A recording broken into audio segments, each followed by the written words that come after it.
Hello, hello, hello. We are back Hey. and at it. All right. I am Brando. And I'm Mia. And this is a new episode of Bleducation. Yeah, where we teach you about things that you should already know about or, teach you new things that you don't know about. So today we are going to talk about the Great Migration. Not the little one, like the great one. The big one. The big one. The big one. Okay. There's two of them, so yeah. I'm really excited. Yeah, I'm really excited to talk about this actually. Okay. Let's just dive right on in. All right. So the Great Migration, the first one. Talk about the first one. Okay. So we all know that America was kind of like beefing with themselves. They had something called the Civil War. A lot of people are like, Civil War is about slavery, but it's about politics, economics, and stuff like that, which kind of falls under, slavery is the economic force. Yeah. But anyways, all right. So we know that after the war, we know that the North wins and everything is great, right? No, actually not. Actually, so you have black people who are still perpetually in slavery through sharecropping systems and these grant and loans from. Wait, what am I trying to say? The loans. I don't know what you're trying to say. They're trying to pay they're like getting in debt, basically trying to sharecropping. Basically getting in debt just to try to sustain their life, mainly because coming out of slavery they don't have anything, they don't have literally any net worth, so they don't have any way to survive. Yeah, but it's like basically set up for them to fail. Also, you have all these restrictive laws that are happening, particularly in the South, that are basically penalizing black people for crazy things. So, because the 13th Amendment abolishes slavery except for as punishment for a crime. So, of course, now black people are getting arrested en route. I can't talk today. Black people are getting arrested for like crazy things, like loitering or congregating in more than groups of three and just crazy stuff. I think it's important to point out at this particular point, like loitering is technically like still a crime. Like you can't like loiter outside of like businesses if they have the signs up, and you can like be arrested for things like that. But it's important to note that like they were being arrested for these things and then being sentenced to like 10 years in like chain gangs and things like that. So it's like it's being punished for these things with like these extreme measures to punish black people because they can no longer enslave them, and then obviously putting them within chain gangs to have them still do the labor that they were doing under slavery. You also have the emergence of the KKK that's going to happen during Reconstruction, which is this period right after the Civil War. And they made a big deal out of terrorizing black people, of course. And of course, this was all across the country, but this is just definitely going to be more widespread and rampant in the South. Yeah. So a lot of black people did what I would have done. It's time to go. I gotta go. I have to go. I think it's interesting though because you see with the Great Migration, you see a very like slow wave of it until you get to like. Until you get to like after the First World War. That's when like the big movement happens. So like from the end of the Civil War up until the First World War, you're gonna see like a slight movement of black people, right? There's nothing like huge that's like substantial where people are going to take notice of it until you get to about, I think the actual beginning date is like 1920, the year after the First World War when soldiers are returning home. And this is because like all the things that Brandon has talked about like that happened after the Civil War are going to just like ramp up, right? So, and I'm sorry, I just totally took over your story. No, you're fine. But to piggyback off what you're saying too, after World War One, a lot of black GIs, of course, they're still facing discrimination and racism, but they're in other parts of the world where I guess it's not as blatant. So it's just kind of like they had some kind of sense of like, okay, like life is better right here, but then they're coming back home and like they're dealing with all this racism. So it's like one of those situations like where. Like, if that's all that you know, and that's all that you're used to, it's normalized. But then if you're put in a different environment, it's very hard to go back to that environment. And we're not saying that the North is like just this promised land for black and it's perfection, but because it's not. But you have a better chance of being successful if you are black. Also, we know that in the South, you have a lot of the South is mainly going to be a more rural, agrarian kind of society. So it kind of mimics like what black people, a lot of black people were used to as far as like with the plantation system. Yeah, and then like we kind of talked about this when we talked about our Vietnam episode, with just like thinking about, or excuse me, not Vietnam, when we talked about the Cold War, talking about how that kind of pushed us into integration, because a lot of people mock the United States because it's like, you literally have these people fighting for you, doing all these things, and you're being incredibly racist to them. And like, that's a kind of another idea that feeds into black people kind of being like, man, this is messed up. Because again, they're like going overseas, and these people don't care that they're black. They're not like treating them any differently. Like, they may not like them because they're American, like, but that's a completely different thing, as, you know, being discriminatory based on their race. So they come back home and literally like, they're getting beat up in the streets, like, because people want them to take their uniforms off after they literally fought for our country in the First World War. So it's just like the discrimination they faced, I feel like it was more rampant, and also I feel like it was a little bit more disrespectful, because like, we've had a history of discrimination in the United States. We've had a history of like race issues and race relations,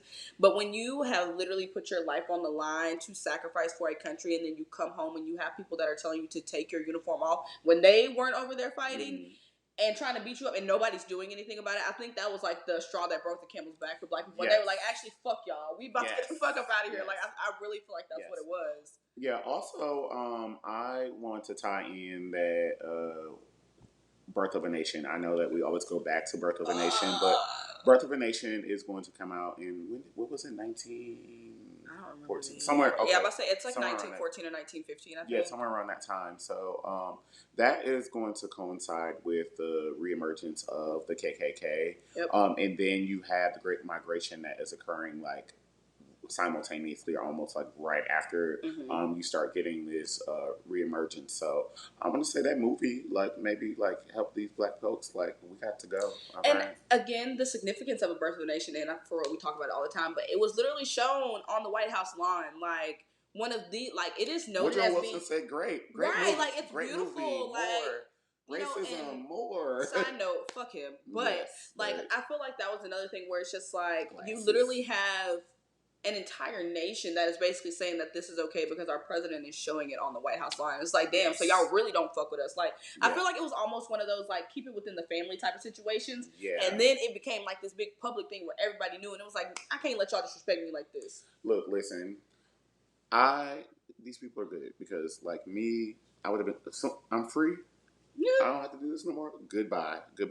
So I am going north. So a lot of like, you're especially going to have black people leaving really from like Mississippi, Alabama, like deep South area, because you're going to have a lot of blatant like racism there. These are also going to be the states that have high amounts of black violence against black people, lynchings, different things like that. You're also going to have a lot of voter suppression in these areas too. So these are like the really bad areas.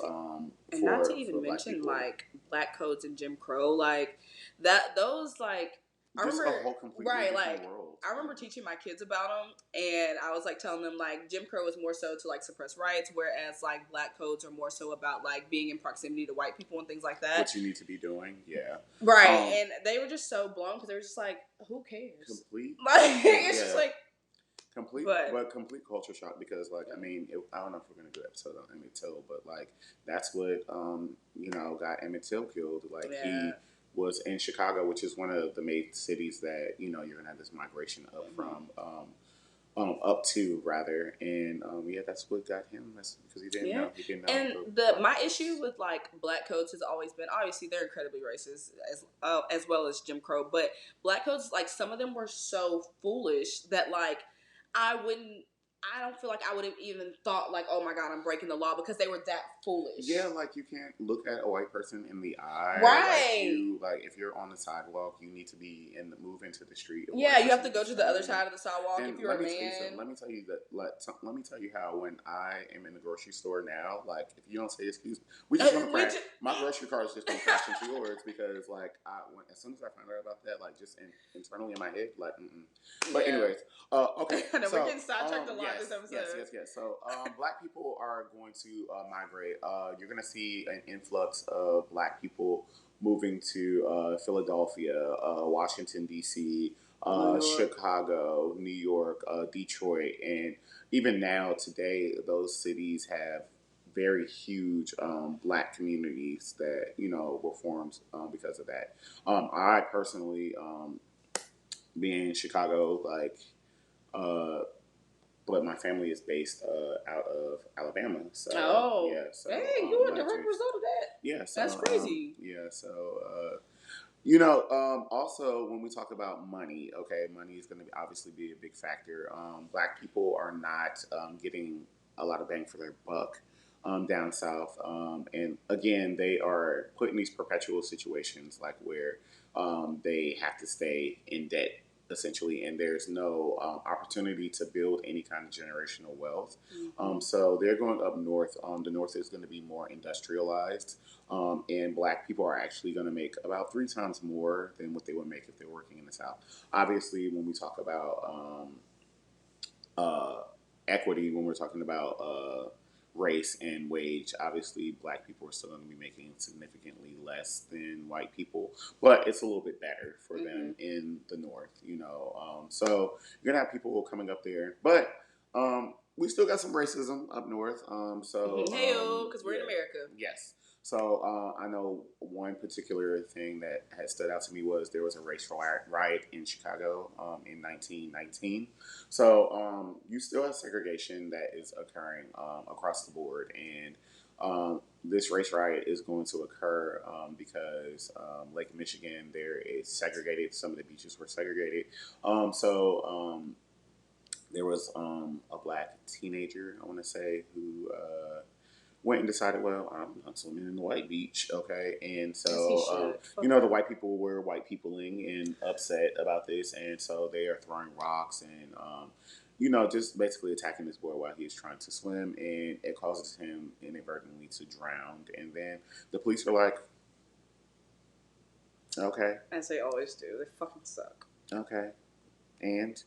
And so you're going to have this big, huge riot that does still that occurs in Chicago between black people who are pissed off and then white people who are being white people, essentially. So I don't want people to think like that. Like I said, that this is the land of milk and honey, because we're still having all these things happen.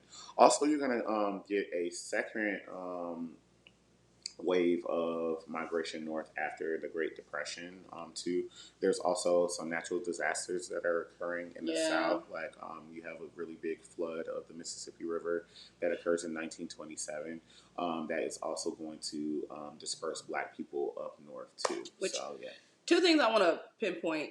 Number one, when we talk about like the natural disasters, that really just goes back to like black people not being able to like catch up with the wealth of white people. So it's like, even though we are years removed from this idea of slavery at this point, it's still like we're all playing catch up. Like, because they've had literally years to build their wealth. Even if you are a common man, you have been working, you have been doing the things, and you were able to like have money to pay your rent, have money to move your family if that's something that you dreamed of, all these different things. And for black people, those were not a lot of opportunities. And again, in the South, we're going to see a lot of the sharecropping with when they're getting paid like literally pennies on the dollar. You know what I'm saying? So it's like there's not a lot of money being made, not a lot of money being circulated. So they were taking a really big chance when deciding to like pick their families up and move them, like praying and hoping that they're going to go to a factory and get a job that is enough to sustain their families. And this is also a time where we see incredibly large families. Like we're still in that dynamic of like literally having average families had like anywhere between like 5 and 8 kids. You know what I mean? So like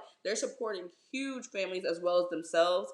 So I think that's really important to point out. And I love talking about the Great Migration because I really think it's a point of pride for black people, because it takes a lot to be like, okay, I'm going to leave everything that I know behind and go take a chance in this place that I don't know anything about this place. That's what I did coming to Houston. That's like, it's like the reverse. Yeah, but like that's a big thing. Like especially at that time, like even things as small as like the weather. They don't have phones where they can just get updates of like, oh, it's gonna be cold at this place. Like they were literally just packing their shit up and taking a chance and moving somewhere. I also think too that it was a form of protection, because in the South, like I said, it's more rural, so things are spread out. Whereas black people are moving into cities, and so they are able to actually form communities and like be able to like kind of like look out for each other in that aspect as well too. So I feel like that was also going to be a huge factor during this time too. That's a big one that I really haven't considered. My other favorite thing about the first Great Migration is that we also get the Harlem Renaissance out of it. Ooh. So it is one of my favorite things to study. I know. When we talk about the Harlem Renaissance, if you don't know, basically what it is, it's this huge surgence of like Black literature, Black art, Black music, Black culture, just all things Black. And it comes about from the Great Migration because what we see is like this huge wave of people moving into Harlem. And once they get there, they realize like, dang, we all kind of creative. We got all this stuff that we can do. Let's get into it. So we get all this beautiful art. We get all this beautiful music. We get like the big resurgence of jazz, or I should really say the essence of jazz comes out during the Harlem Renaissance. A resurgence of the blues, like all these beautiful things that Black people are just like coming together to create. This is where we get like the Langston Hughes of the world, like all these great people come out at this particular time, and I think it was very beautiful to see them make something out of nothing. Because again, just picking up and moving, and then they make this beautiful, So you have that transfer of like blues and Delta music, like especially in Mississippi, that is starting to make its way up into Harlem and Chicago, and I really love the evolution of jazz from that until white people try to take it away. Right. And I also think that you're stupid. I also think that it was such a great opportunity to mesh cultures, because like before then you had people like, if you lived in Alabama, you lived in Alabama. There wasn't any meshing of like people from like Mississippi and Alabama. Like there wasn't a lot of traveling going on, so that was really a time for them to be like, hey, I know you're from this place and I'm from this place. This is what we do. This is how we do it. Let's merge these things together, which is why you see so much of Black community across the United States. That's why it looks so similar, because we had things like the Great Migration where we were able to like merge cultures in that way. That's why like a lot of experience, even though we grew up in two completely different places, we share a lot of the same experience. Our parents talk the same, our grandmothers do the same thing, and it's because of mergers of culture like that. So that's one of the really great things I love about the Great Migration. The best thing for me is that the Great Migration fucks up the economy of the South, which was already fucked up after the Civil War anyway. So, but it's just like, let's just add a cherry on top, because a lot of these Black people are leaving, and so the Black Belt, which is like where you have these areas in the South that are heavy in cash crops such as like cotton and tobacco, that you had Black people working. These areas, like these Black people are leaving, so it's now these white farmers are like out here struggling as well, which as they should be. And also you have the Dust Bowl that occurs. You have what's that little bug called? The little weevil. The little bob weevil. I don't know. Like I don't know what you're talking about. It's a bug. It's a bug. We're gonna have a clip of the little bug. I hope you're gonna find it, because I don't know what you're talking about. It's called like a weevil or something. It's like the bug, and they be fucking up the cotton and stuff like that. Anyways, they had a really big infestation. Okay, look, I know what I'm talking about. I'm gonna take his word for it, y'all. But all right. Anyways, it's like this bug that there's this big plague. Essentially, I feel like God sent down plagues. No, that was in Egypt. Anyways, shut up! You're an idiot. No. So like the South is actually going to be devastated as far as economy in this way, and I'm here for it, because where are my reparations? Because they got the easy way out after the Civil War, honestly, because it was like, okay, we can no longer have slaves, but basically what they did was just shift to sharecropping, so they really were able to pick back up very quickly. So fuck them. So I mean that's how I feel about it. So. Yeah. And then we got our big second wave. Is closer to like after World War II. Right? After World War II, we're gonna see like obviously throughout that entire period, because the Great Migration is noted actually from being from like 1910 to 1970. But after the Second World War, we're gonna see another resurgence, and again, it's mainly based in racism. But I think the biggest difference between the first and the second migration to me is like the reaction and the outcome after Black people get there. So the biggest difference with the second Great Migration is that they're actually gonna face pretty much a housing crisis, mainly because of discrimination in housing practices. So it's like they're moving there, and they are like quite literally struggling to find a place to live, a place to be, and things like that because of discrimination in housing. Yes. And of course, this is technically illegal. Like federally, it's illegal to discriminate with housing. But of course, you have your systems in place by white people that are meant to intimidate or discourage Black people from living in certain areas, which is crazy because we have gentrification now. Yeah. And I think, so one of my biggest theories, and this may be proven, I don't know. One of my biggest theories about the Second Great Migration is that they were upset about a lot of the anti-discrimination legislation that was going on. So like this is around like the 50s, 60s-ish. Mm-hmm. So we're getting like Brown versus the Board of Education that are coming out. So it was kind of like, y'all can come up here. We still have a little bit of segregation, so it's all cool. But now that the federal government is coming out and being like, actually, y'all legally cannot do this or we will pull your federal funding, they're like, these niggas kind of getting on our nerve, bro. Like, it's becoming too much. That's one of my biggest theories about why we see so much more discrimination, or at least documented discrimination. And then white people up north are going to be upset because, especially in immigrants as well, white immigrants as well, are going to be very upset because they're going to feel like Black people are coming and taking their jobs. Yep. You have to remember that Black people are not getting paid as much as white people. Oh. So even though they are, I guess the appeal is there to hire them in these spaces because it's like, well, if I only have to pay you $2.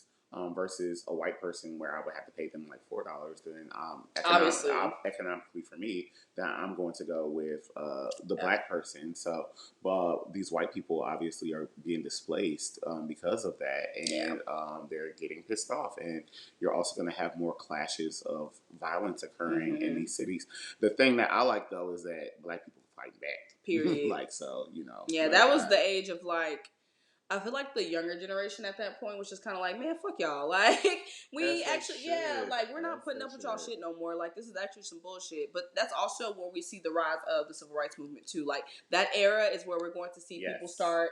We're starting with the sit-ins, the bus rides, especially when we get into, like, the 60s. That's going to be the time period where they're actually like, we're not dealing with y'all shit no more. Like, this is what it is. So I think that that's super important. And we are also getting more progressive presidents because, we're getting the Voting Rights Act and, Civil Rights Act and things like that. So I think a lot ties into it. And I feel like it was a lot of white frustration of just like, damn, we gave y'all an inch and now you want to take a goddamn mile. You ignorance. Like, that's really what I feel like the vibe was then. But so we're going to go ahead and put a bow on this. I don't feel like that made a bow, but you feel, like maybe like, I can't. I have slippers on today, so I can't like really tie my shoe. I don't have any shoes on because we're at my home. So. Yeah, cool, right? But hopefully you guys learned a little bit about this exodus north. I also I like the word exodus because I can tell. Well, I mean, it's a lot of Black people definitely Christians, and so it kind of like mimicked that Moses leading the Israelites out of Egypt, so I think that there was a lot of religious based in that as well too. But anyways, I hope you guys learned something. Again, I am Brando. I'm Mia, and we will catch you guys next time. Peace. What up? It's your boy, Brando from the Bando. Actually, I'm from the suburbs, not the Bando, but that's okay. I'm here to say thanks for watching the Polaris Network on YouTube. For exclusive shows and premium content, subscribe to the Polaris Network on YouTube right now. Seriously, what are you doing? Go subscribe. Go do it right now.